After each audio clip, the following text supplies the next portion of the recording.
गुरुर्ब्रह्मा गुरुर्विष्णुर् गुरुर्देवो महेश्वरः गुरुः साक्षात् परब्रह्म तस्मै श्री गुरवे नमः।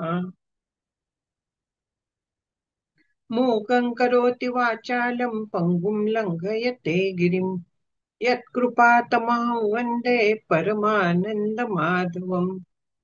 श्रुतिस्मृतिपुराणानाम् आलयं करुणालयम् नमामि भगवत्पादं शङ्करं लोकशङ्करम्।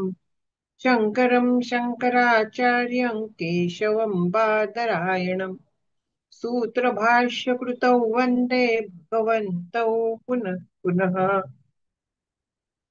सर्ववेदान्तसिद्धान्त गोचरन्तमगोचरम् गोविन्दं परमानन्दं सद्गुरुं प्रणतोऽस्म्यहम्।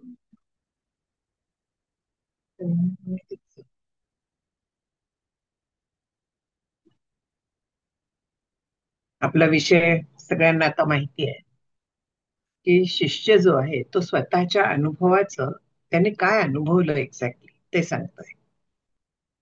इतका वेळ ब्रह्म असं असतं तसं असतं सगळं चाललं होतं की कर्ता कोण आहे भोगता कोण आहे जीव आहे वगैरे.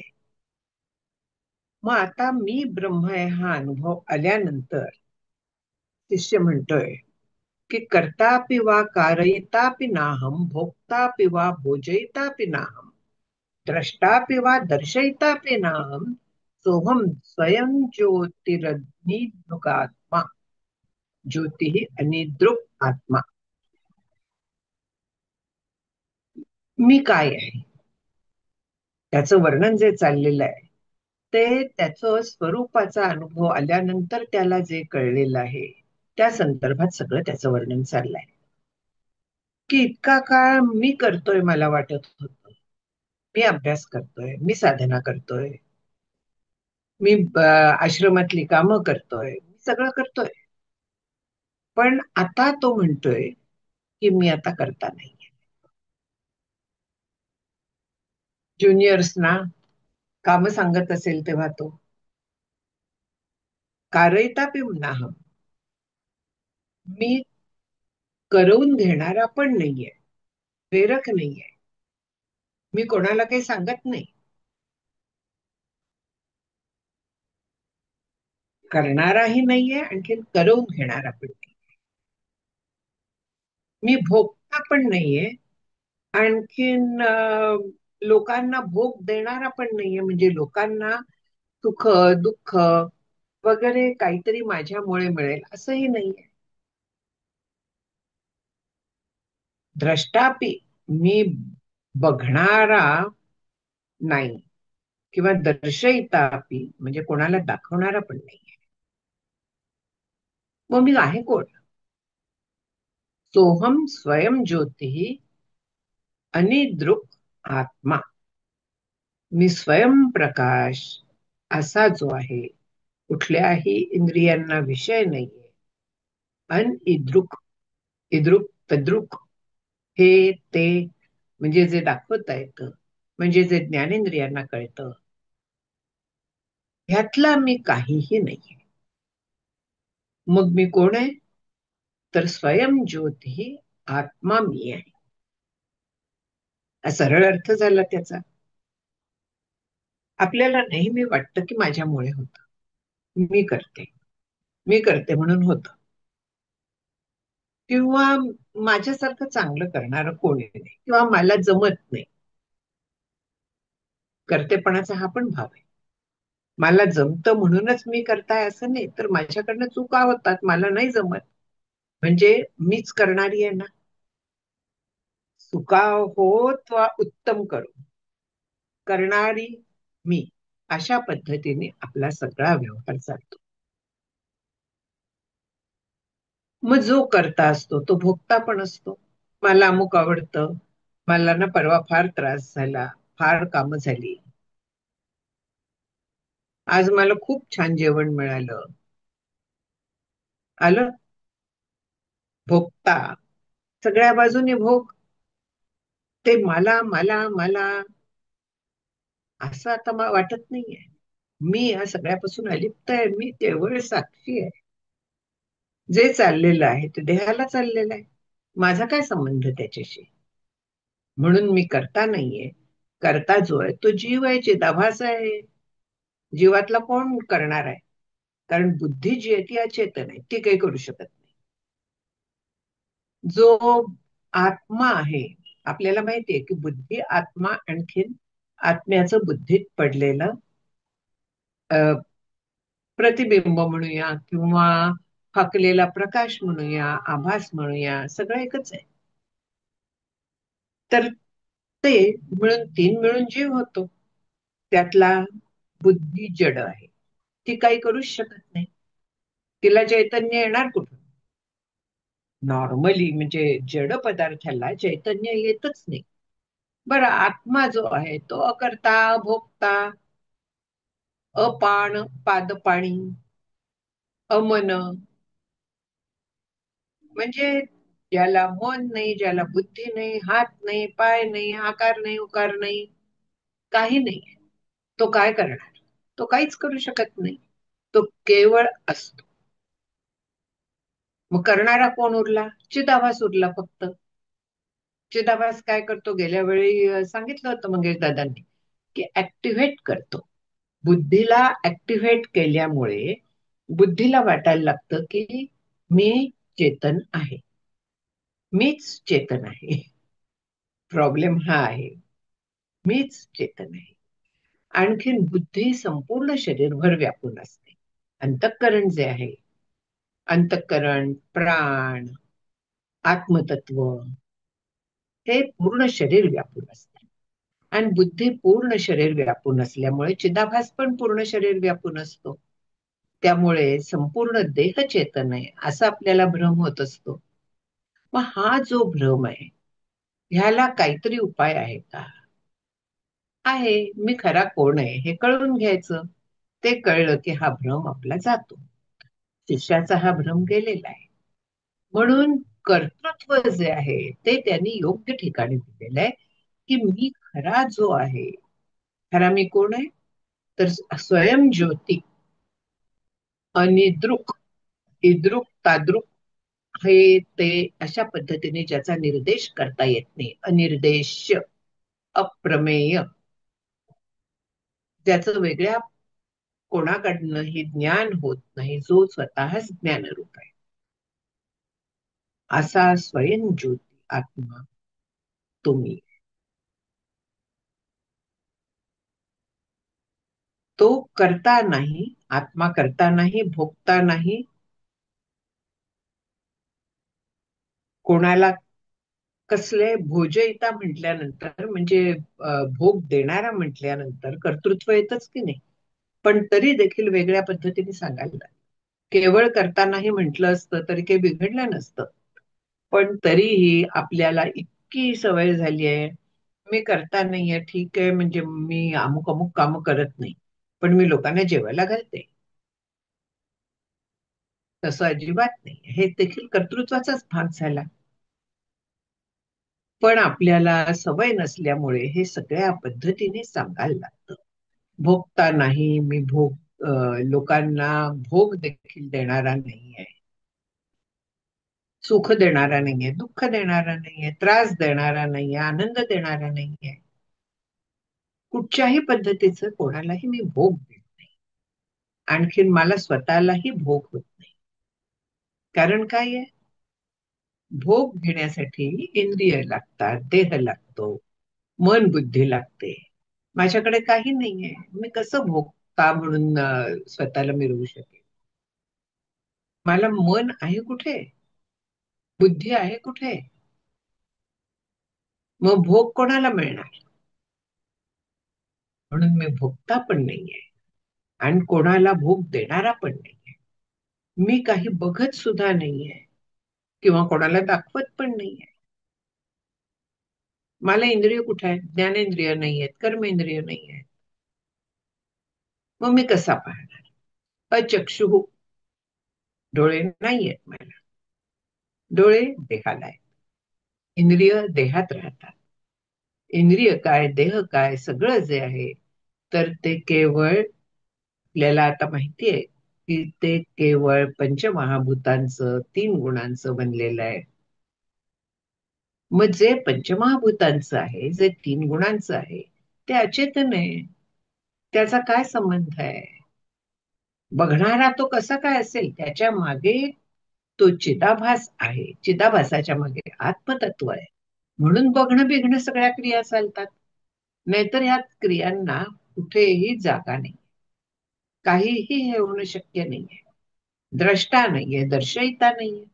कोणाला काही दाखवावं म्हटलं, काय दाखवणार? कसं दाखवणार? कुठून दाखवणार? कारण मी स्वतः बघत नाहीये, मग कोणाला काय दाखवणार? मी का बघत नाहीये? इंद्रिय नाहीयेत मला. कशाच्या साह्याने मी बघणार? ज्ञानेंद्रिय नाहीयेत, कर्मेंद्रिय नाहीयेत. म्हणून हे आहे, ते आहे, अशा कुठच्याही पद्धतीने ज्याच्याकडे बोट दाखवता येत नाही, असा आत्मा मी आहे. बोट का दाखवता येत नाही? ज्याला आकार उकार असतो, जे स्वतःहून वेगळं असतं, त्याच्याकडे आपण बोट दाखवू शकतो. इथे आकार नाही, पूर्ण निराकार. का निराकार? निरवयव आहे म्हणून. त्याला कणांनी बनलेलाच नाहीये तो. ते तत्व आहे. मग तत्वाकडे बोट कोण दाखवणार? ते कसं दाखवणार? ते एकमेव असल्यावर. असा आत्मा मी आहे. आणखीन त्यामुळे मला ही कुठचेही विशेष नाहीये. निर्विशेष, निर्विषय. तो विषय पण होत नाही कोणाचा. विषय म्हणजे सब्जेक्ट. म्हणजे हा अमुक अशा पद्धतीने दाखवता येत नाही. भोग त्याचा घेता येत नाही.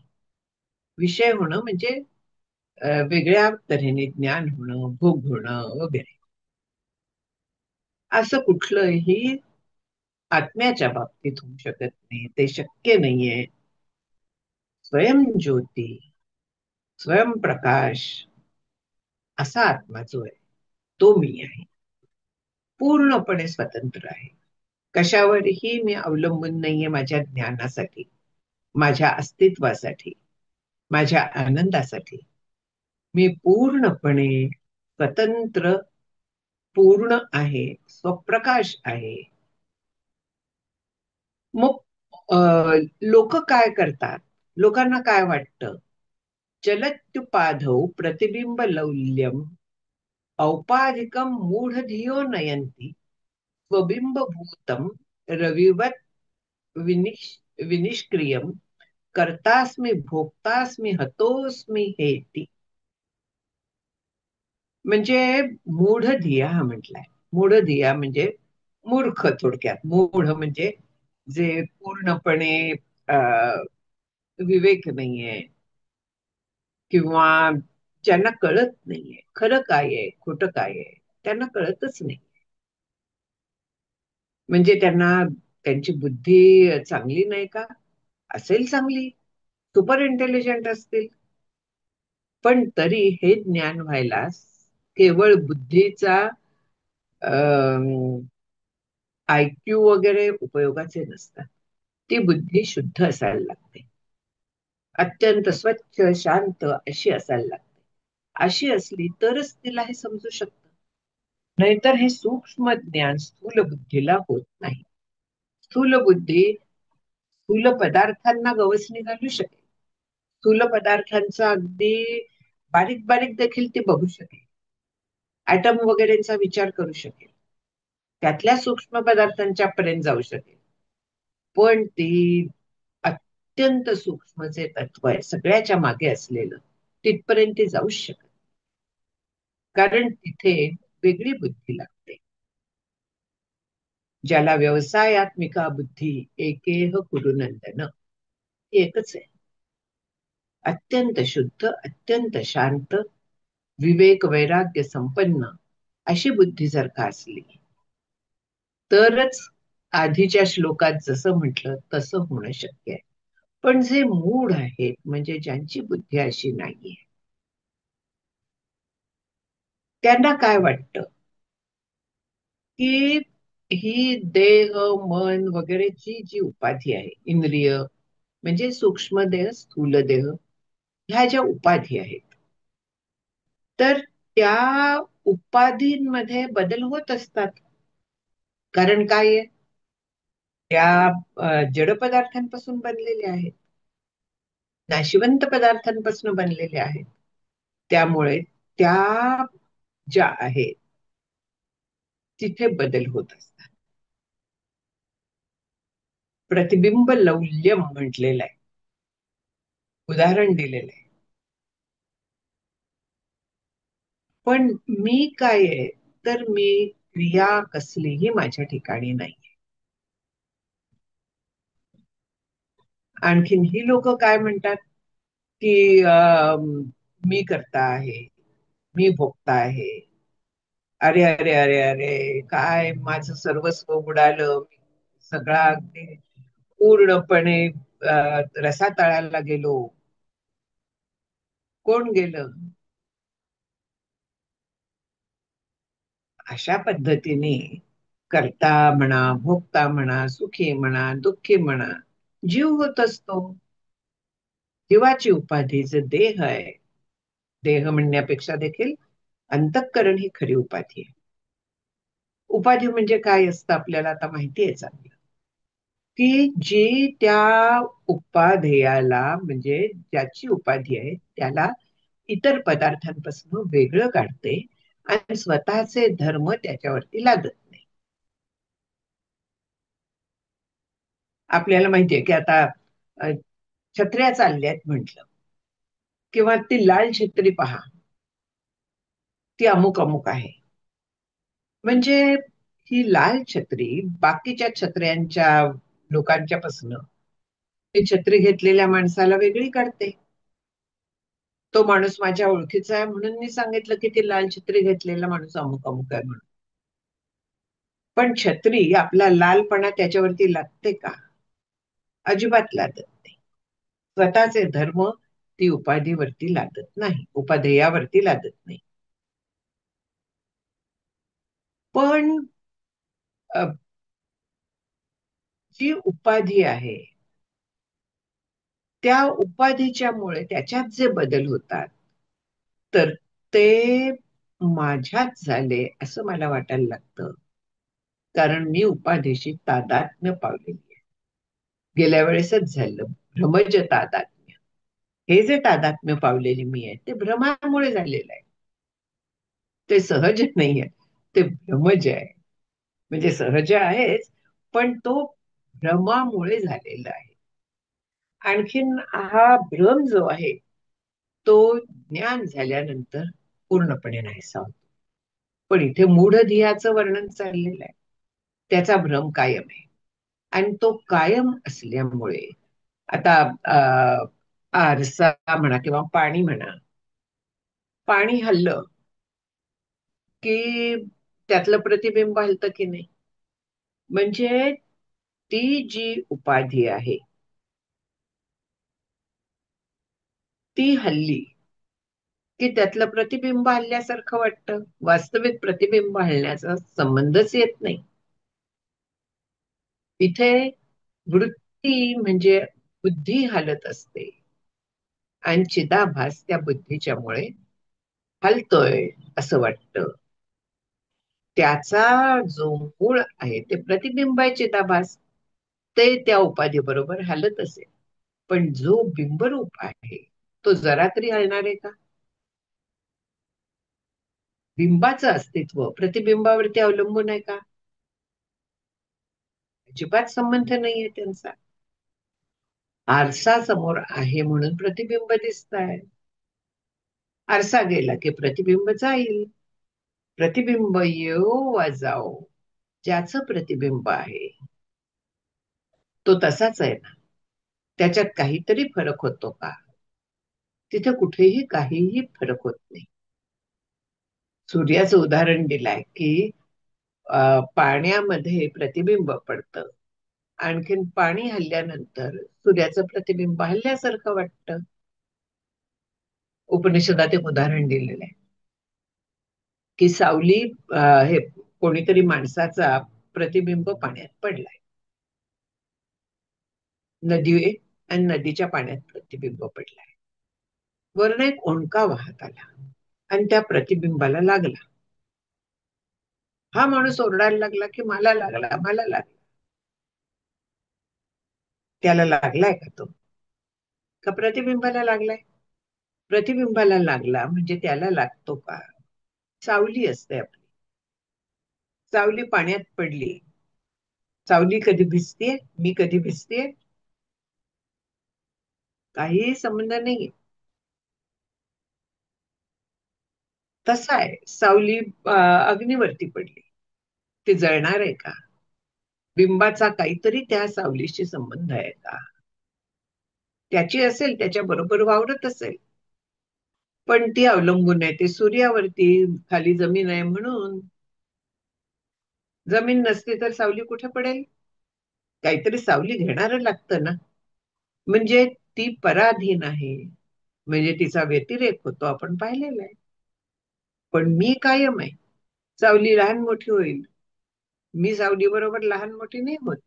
मी जशी आहे तशीच राहणार. उपाधी बदलते पण मूळ बदलत नाही कधी. माझ्या स्वरूपावरती हे सगळं आरोपित आहे. मी बसले, मी उठले, मी सुखी, मी दुःखी, हे सगळे आरोप आहेत. वास्तविक मी आनंद रूप आहे, ज्ञान रूप आहे. माझ्यात हे काहीही बदल होत नाही. हे आरोप आहेत. आरोप जे असतात ते खोटे असतात की नाही? मुळात आरोप हा शब्द जे नाहीये ते भासवणारच आहे की नाही? तसं आहे की केवळ आरोप आहेत. उपाधीच्या मुळे चिदाभास त्या उपाधीत आहे. तो हालत असतो उपाधी बरोबर. माझा काय संबंध? प्रतिबिंब हलेल, पाणी हल्लं की. बिंब हलायचा संबंधच नाहीये. तसं आहे इथे. जले वापि स्थले वापि लुठत्वेष जडात्मकः नाहं विलिप्ये तद्धर्मैर् घटधर्मैर्नभो यथा. हा आता अ, जडात्मक देह हा जो आहे, जड आहे. जड आहे म्हणजे पंचमहाभूतांचा आहे. त्याला स्वतःच काहीही नाहीये. त्याला ऍक्टिव्हेट केलाय ते चिदाभासाने केलाय. आपण पाहिलेलं आहे हे अनेक वेळा. तो एखाद्या नदीच्या पाण्यात पडला किंवा कुठेतरी दुसरीकडे गेला.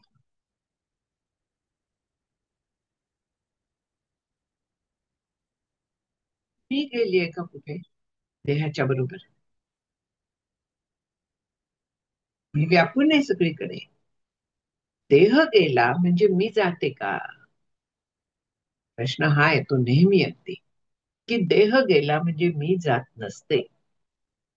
मी जी आहे ते मी व्यापूनच आहे. कुठेही गेलं तरी मी नाही अशी जागा नाही.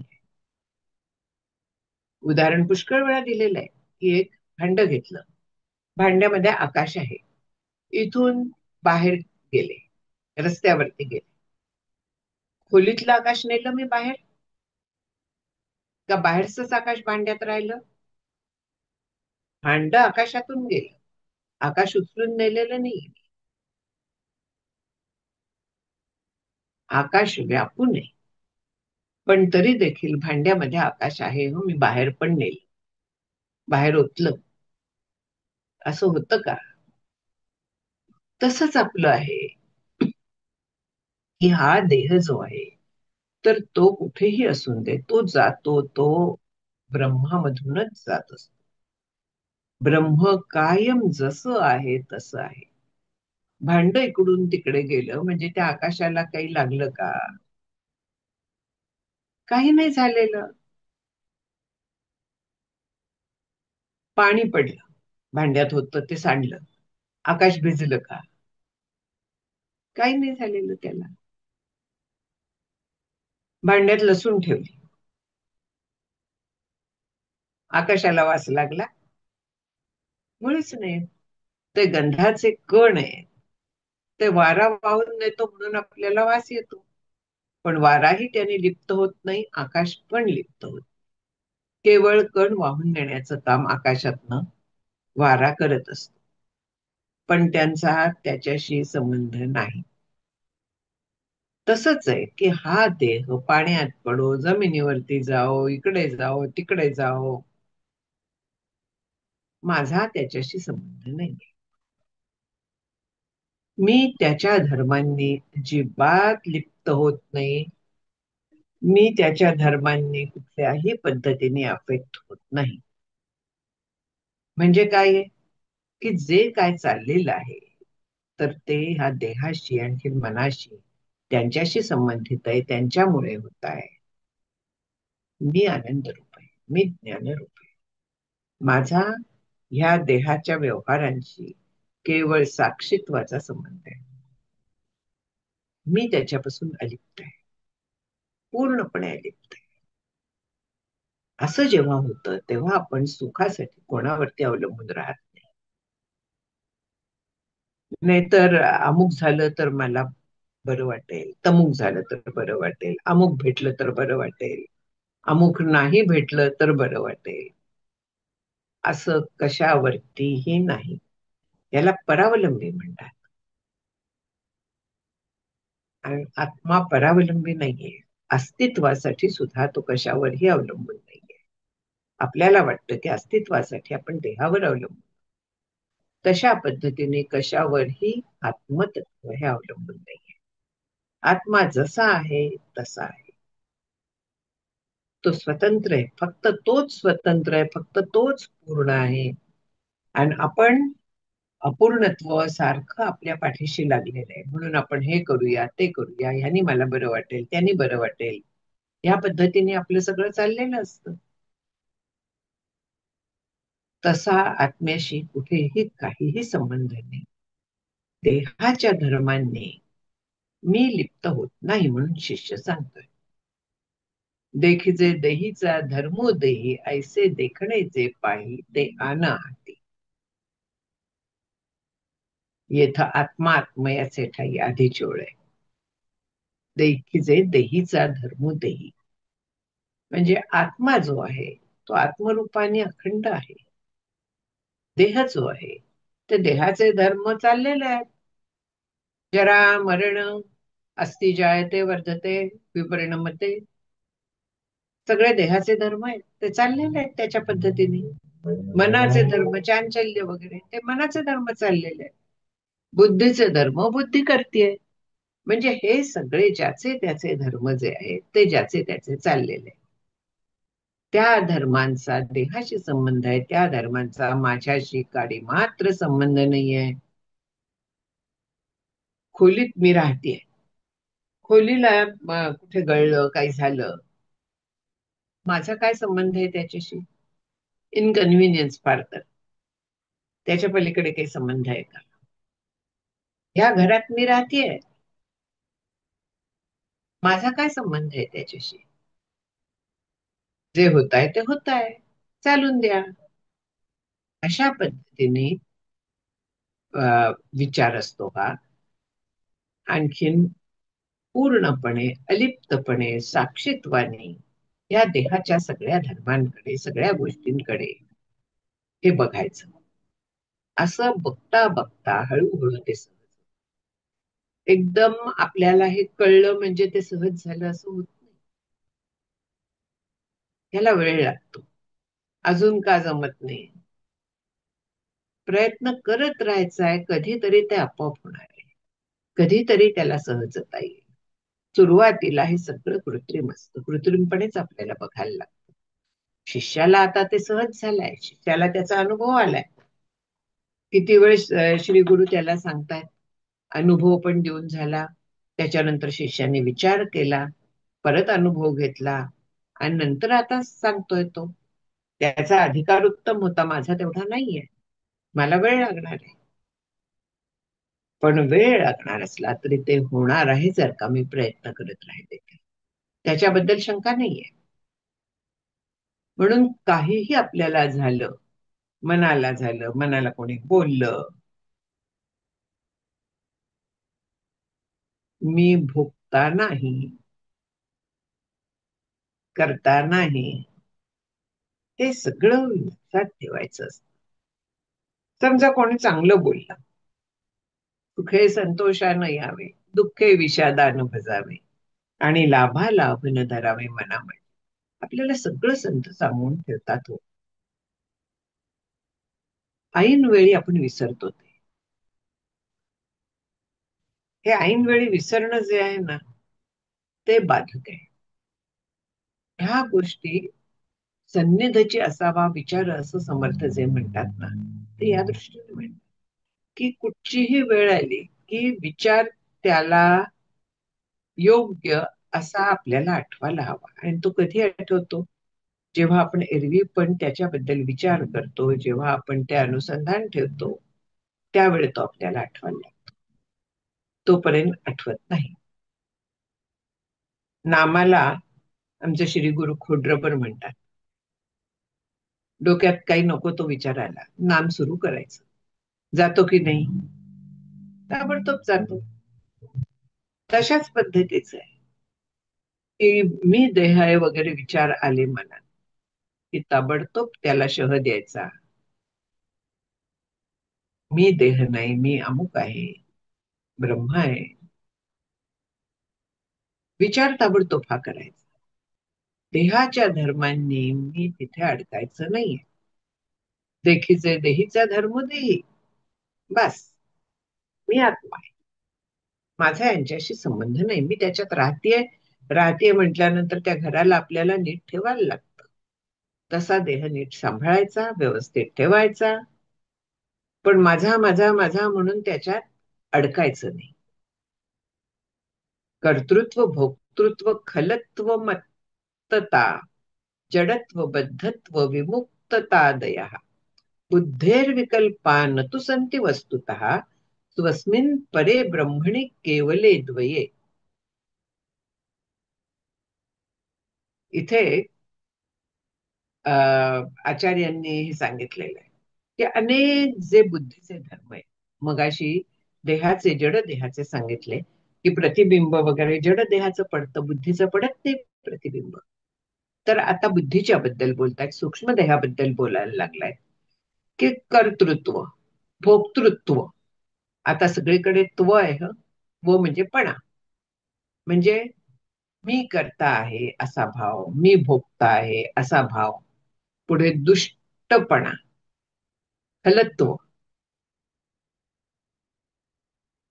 मत्तता.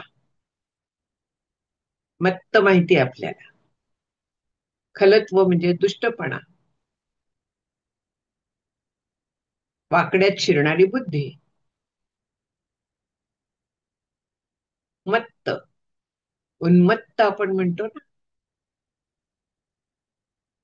जर असं कुठे काही बरं झालं, कोण चांगलं म्हटलं की चढून गेले आणि मग लोकांवरती गाजवायला लागले अधिकार. माझ्यासारखे मीच उन्मत्त होते. आणि जेव्हा आपण असं उन्मत्त होतो त्यावेळी आपला सारासार विचार राहत नाही. सारासार विचार राहत नाही की जसं क्रोधात भवते समोह वगैरे आहे, तसंच या मत्तपणामुळे देखील तसंच होत असतं. मत्तता, जडत्व, जडता, बुद्धीचं जाड्य. जाड्य म्हणजे काय? ते कशामुळे येतं? आपल्या पूर्वजन्मींच्या पापामुळे येतं. बुद्धीची जडता जी आहे, म्हणजे कमी बुद्धी असणं, ते पूर्वजन्मीच्या पापांचा परिणाम आहे. मग त्याला उपाय? नाम. पापाचे कळप पळती पुढे. मनापासून नाम घ्यायला लागलं की नकळे ते कळो येईल उगले, नामे या विठ्ठले एकाची. न दिसे ते दिसो येईल उगले, नामे या विठ्ठले एकाची. नामाच्या मुळे ददामी बुद्धी योगम तम येन माम उपयांती ते, भगवंतांनी आश्वासन दिलेलं आहे. पण कोणाला? तेषाम नित्याभियुक्तान. नित्य जे माझ्या याच्यात असतात, स्मरणात असतात, जे मला नित्य मानतात, ज्यांचा भाव आहे, त्यांच्यासाठी मी हे करतो, त्यांना मी बुद्धी देतो. मग पापी असले तरी देखील पूर्वीचं जे झालेलं आहे ते झालं, संपलं. आता नवीन पान उलटलेलं आहे आणि नवीन पान कोरं असतं. त्या कोऱ्या पानावरती त्यांना हवं ते लिहिता येतं. जुनं जे आहे ते गेलं, झालं गेलं, गंगेला मिळालं वगैरे आपण म्हणतो. तसंच आहे हे. तैसे भलते न भावे मन मज आतू येते होवावे आले तरी आघवे मागील वाव. पूर्वी जे काय केलं असेल ते संपलं. जर का मनापासून माझी भक्ती केली तर पूर्वीच्या ह्याचा काहीही संबंध. म्हणून जडत्व हे जे पापाच्या मुळे येतं, खलत्व देखील तमोगुणामुळे येतं. मग हे घालवायचा उपाय म्हणजे भक्ती, परमेश्वराची भक्ती. त्या भक्तीचा परिणाम म्हणून हा अनेक गोष्टी बदलतात. जडत्व जातं, समजायला लागतं, मूढत्व कमी होतं, खलत्व कमी होतं, जरा सद्विचार सुचायला लागतात. जडता, बद्धता, मुक्तता, हे काय आहे सगळं?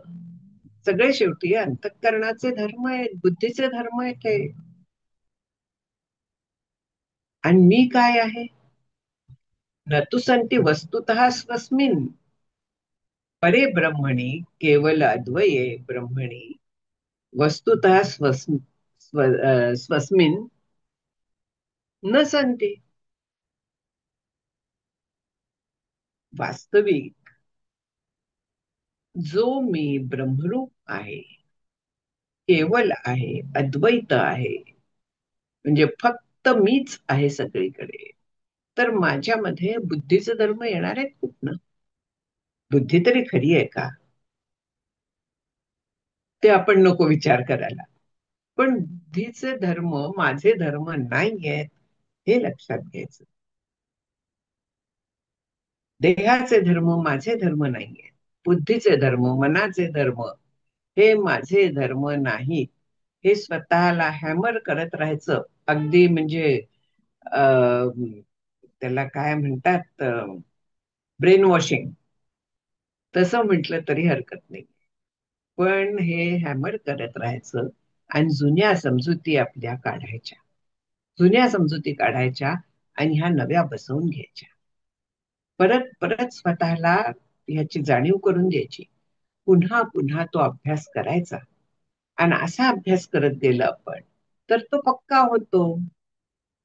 भगवंतांनी सांगितलंय ना, अभ्यास येणं तू कोणतंही वैराग्य येण्याच्या गृह्यते. दोन गोष्टी का सांगितल्यात? वैराग्य कशासाठी सांगितलंय? केवळ अभ्यास नाही पुरत.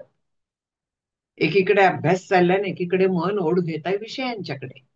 हे हवं ते हवं, इकडे जायचंय तिकडे जायचंय, नाचताय मन. त्याला जरा स्वस्थ करायला लागतं, गप्प बसवायला लागतं, तर ते आतमध्ये वळू शकतं. जोपर्यंत त्याची धाव बाहेर आहे तोपर्यंत ते आतमध्ये जाणार नाही, तोपर्यंत त्याला काहीही हे कळणार नाही. असं असल्यामुळे वैराग्य देखील इसेन्शियल आहे, ऍब्सोल्युटली इसेन्शियल. वैराग्या वाचून काही ज्ञानासी तगणेची नाही. ज्ञान स्थिर होऊ शकत नाही वैराग्य नसलं तर. कारण विषय ओढी भुलले जन, विषयांच्या ओढीने लोक त्याच्यात अडकतात. आणि हे असं असल्यामुळे पक्क लक्षात घ्यायचं की माझा ह्या देहाशी, मनाशी, बुद्धीशी मी म्हणून संबंध नाही. ते माझे आहे, ठीक आहे, माझं आहे, त्यांना सांभाळायचं आहे. मी देहात राहतेय, देहाला सांभाळायचं आहे, मनाचा मला उपयोग करून घ्यायचा आहे. अंतःकरण आहे ना ते, आतमधलं इन्स्ट्रुमेंट आहे, मग त्याचा उपयोग करून घ्यायचा आहे मला. पण ते मी नाहीये हे लक्षात ठेवायचं.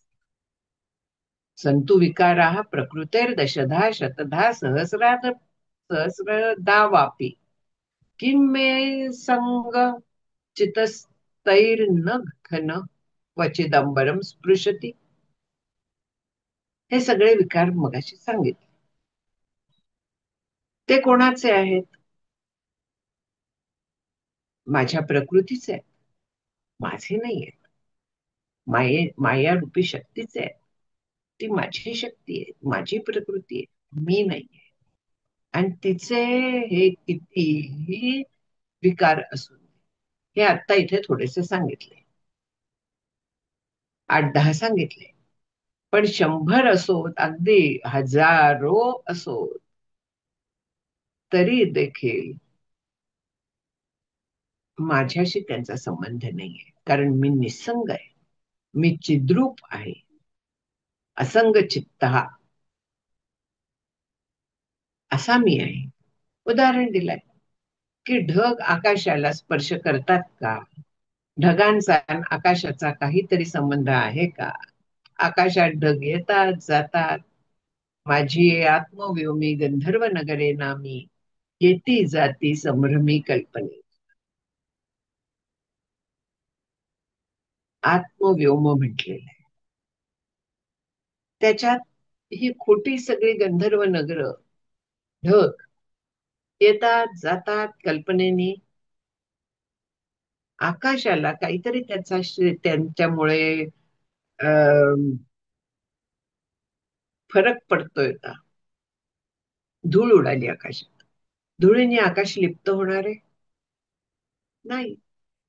अगदी धुळीचं वादळ जरी झालं, चक्रीवादळ जरी झालं, तरी आकाशाला जराही काहीही फरक पडत नाही.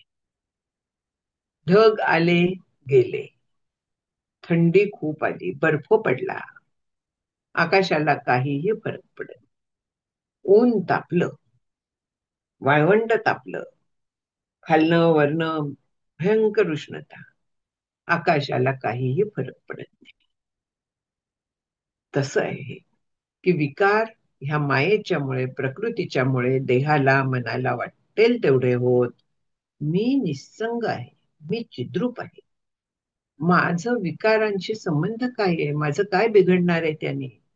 ते येतात जातात, जाऊन दे, त्यांचे ते बघून घेतील. मला काय त्याच? मी माझ्या आनंदात मग्न आहे. मी आनंद रूप आहे. मला आनंदाशिवाय दुसरं काहीही नाहीये. आणि मी माझ्या आनंदात आहे.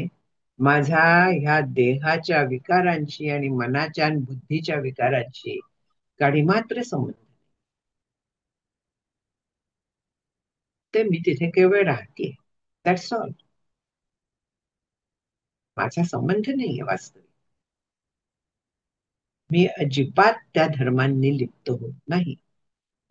अव्यक्तादि स्थूल पर्यंतम एतद् विश्वम यत्राभास मात्रम प्रतीतम व्योम प्रख्यम सूक्ष्म माद्यंतहीनम ब्रह्माद्वैतम यत्तदेवाहमस्मी. म्हणजे काय? की अव्यक्तादि स्थूल पर्यंत,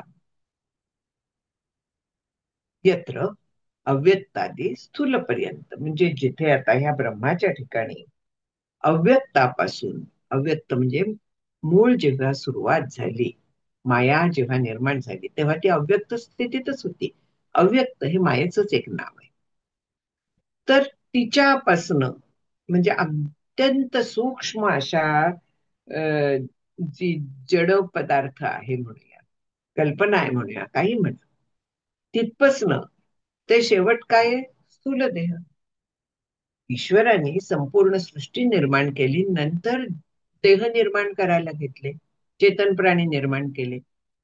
म्हणजे आधी जर का प्राणी निर्माण केले असते, त्यांना खायला प्यायला कुठनं काय मिळणार होतं?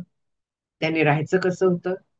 आधी सृष्टी निर्माण झाली आणि मग चेतन प्राणी निर्माण झाले.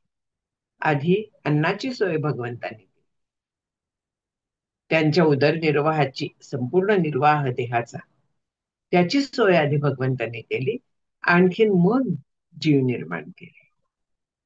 म्हणून सुरुवात जी आहे तर ती अव्यक्त अशा मायेपासून ते या स्थूल देहापर्यंत.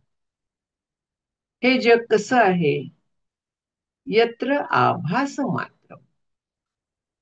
आभास मात्र आहे. म्हणजे काय आहे? प्रतिती मात्र सत्तावान, हे त्याला शब्द आहे. आभास म्हणजे काय आहे? आपण म्हणतो ना, भास झाला. कुठपर्यंत भास टिकतो? जोपर्यंत तो भास अ, आपल्याला दिसतोय, वाटतोय, ती परिस्थिती भास दाखवायची आहे, तोपर्यंत तो भास होत राहतो. जोपर्यंत सूर्य तापतोय, जोपर्यंत उखर जमीन आहे, तोपर्यंत आपल्याला मृगजळ दिसत राहतं. सूर्य जरा थंड झाला, जमीन थंड झाली, की मृगजळ जातं.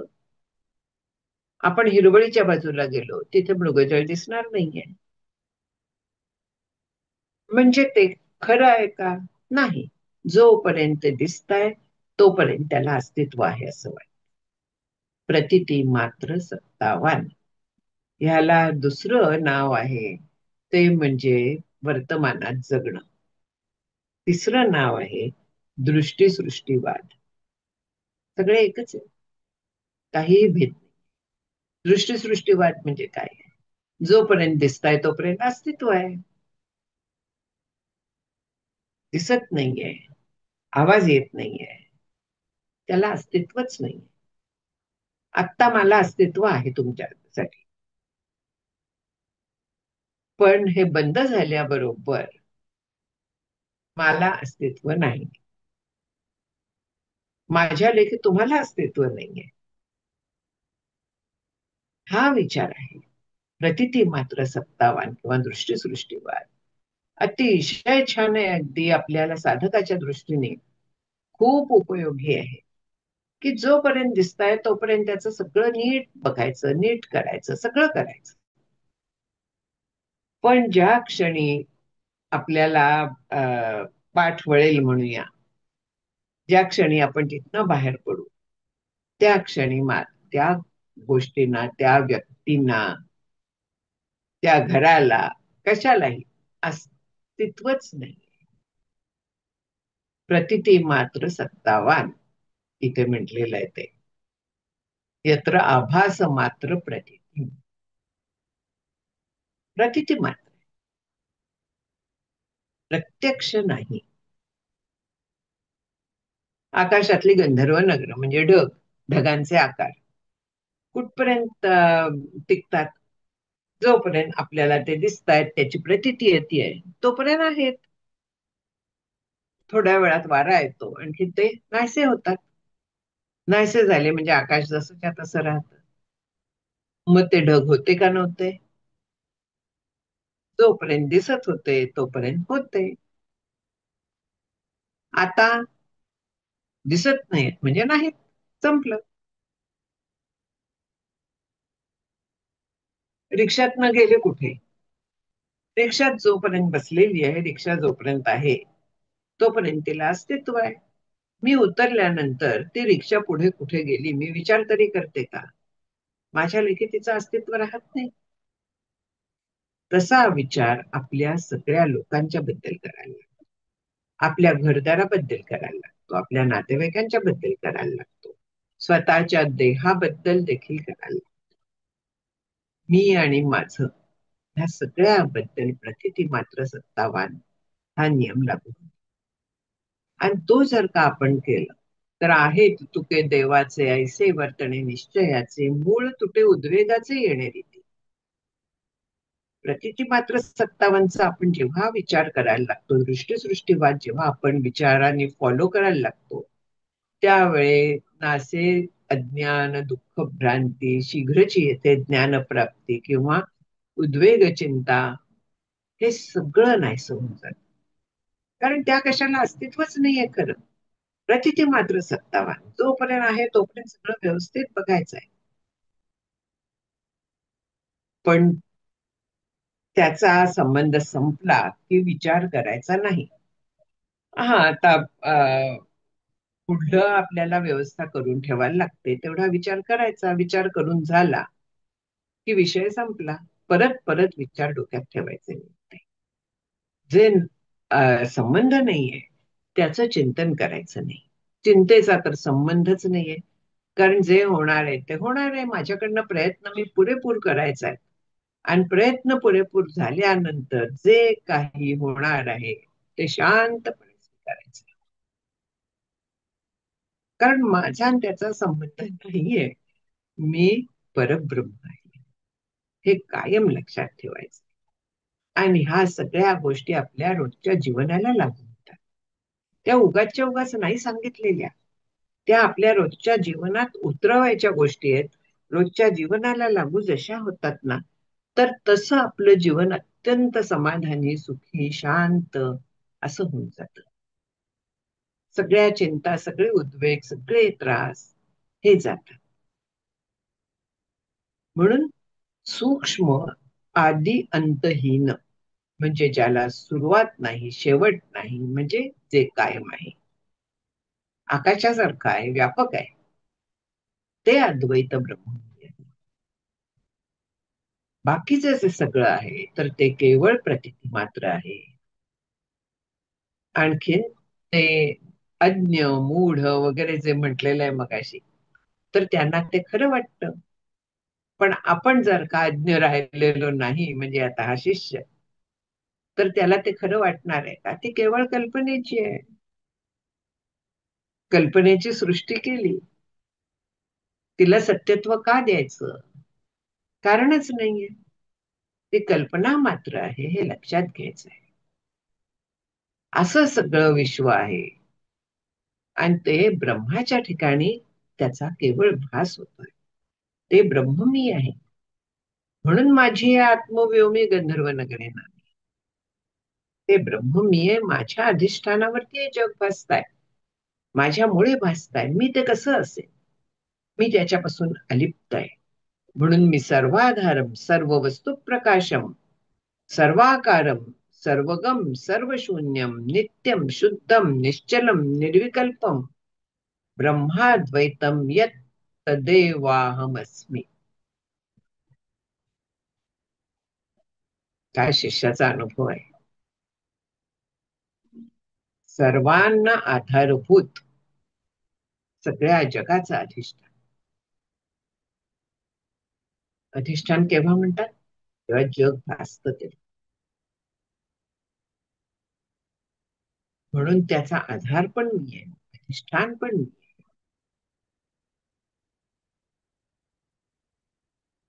जो आधार असतो तोच अधिष्ठान रूप होऊ शकतो. रज्जू आहे, रज्जूच्या आधारावरती सर्प भासायला लागला की त्या रज्जूलाच अधिष्ठान म्हणतात. पण असाच फरक आहे, फार नाही. रज्जूचा मूळ आधार आहे, पण जेव्हा भासम काहीतरी व्हायला लागतो तर त्यावेळी त्यालाच अधिष्ठान म्हणायला लागतात. जेव्हा भास नसतो तेव्हा अधिष्ठानत्व येतच नाही. अधिष्ठान कधी म्हणणार? जेव्हा अध्यास होतो तेव्हा. भास कधी म्हणणार?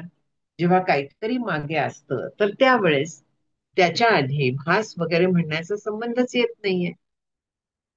काहीतरी नाही ते दिसायला लागलं की आपण भास म्हणतो.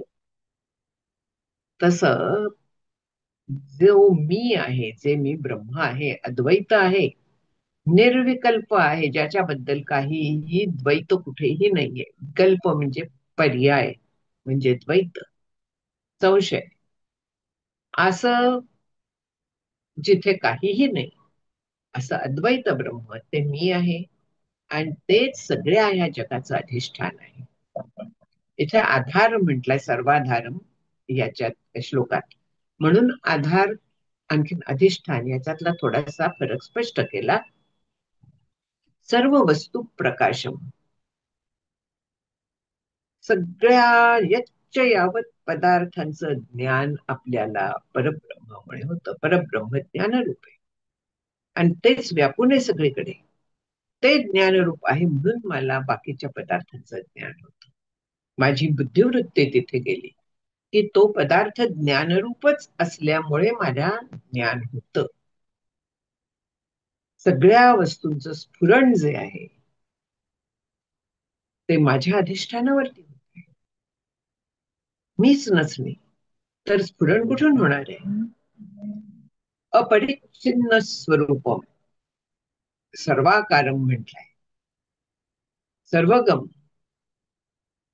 सर्व वस्तू प्रकाशम, म्हणजे सगळ्यांचा आकार जे आहे सर्व तेच बनलेलं आहे, कारण त्याच्याशिवाय दुसरं काही नाहीये. तो सर्प असतो तर रज्जूत सर्प बनलेलं असतं ना, तसं सगळे आकार जे आहेत ते ह्या ब्रह्माच्या अधिष्ठानावरती अधिष्ठानच ते दाखवत आहे ना, म्हणून ते सगळीकडे आहे. कुठे नाहीये ते? सगळीकडे तेच आहे.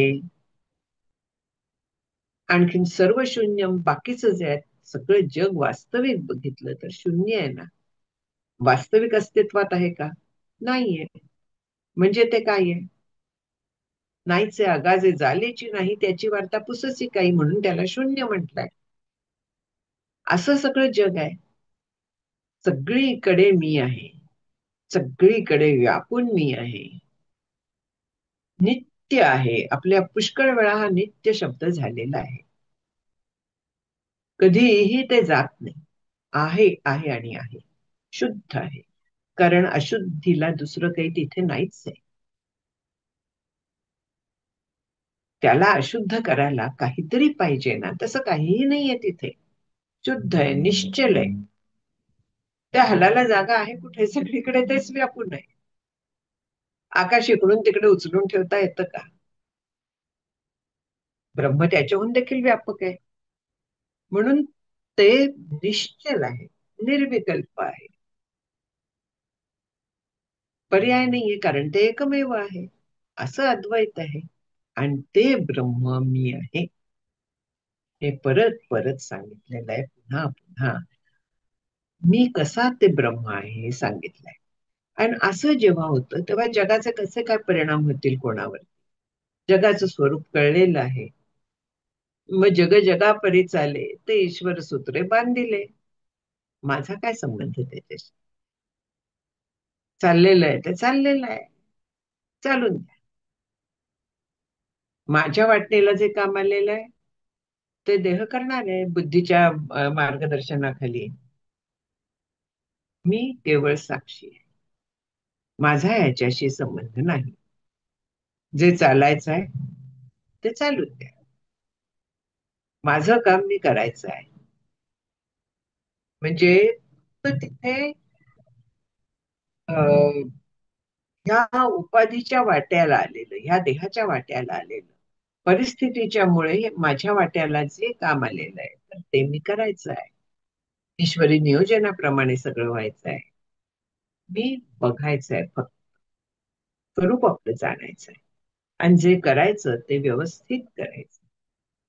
नाहीतर काय होतं की मी ब्रह्म आहे, मी बसून राहणार, मी काही नाही करणार, असं नाहीये. प्रारब्ध जे आहे ते आपल्याकडनं काम करून घेत. जर का देहाला खायला प्यायला लागतं तर मग उपासना, बाकी काम, कर्तव्य कर्म ही देहाच्या वाटणीला आलेली आहेत. माझ्या नसतील, पण देहाच्या वाटणीला आहे. आणि जे देहाच्या जीवाच्या वाटणीला आहे ते देहाने करत राहायचं. जे जीवाच्या वाटणीला आलेलं कर्म आहे ते जीवाने करत राहायचंय. फक्त त्याच्यात गुंतायचं नाही, एवढं महत्वाचं आहे.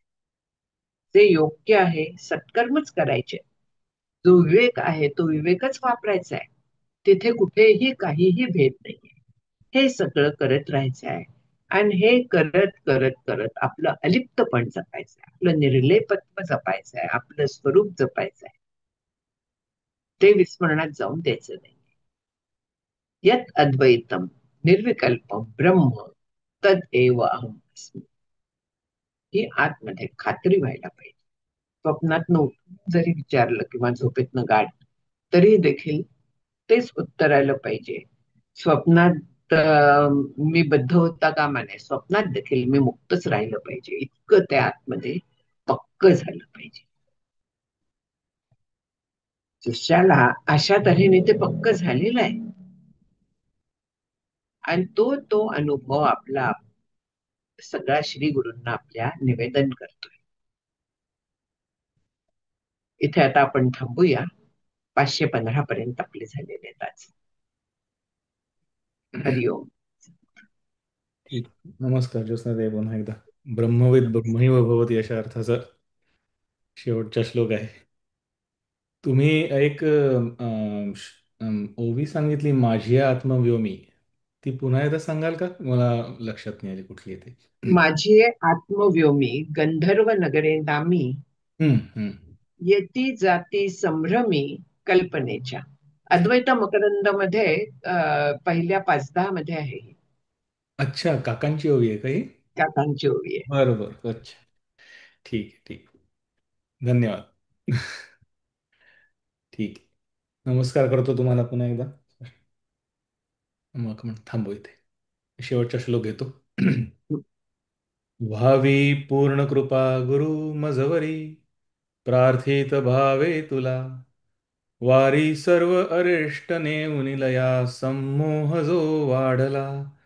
अज्ञानांधजनांसी मुक्त करुणी, शांतीपदी बैसवी.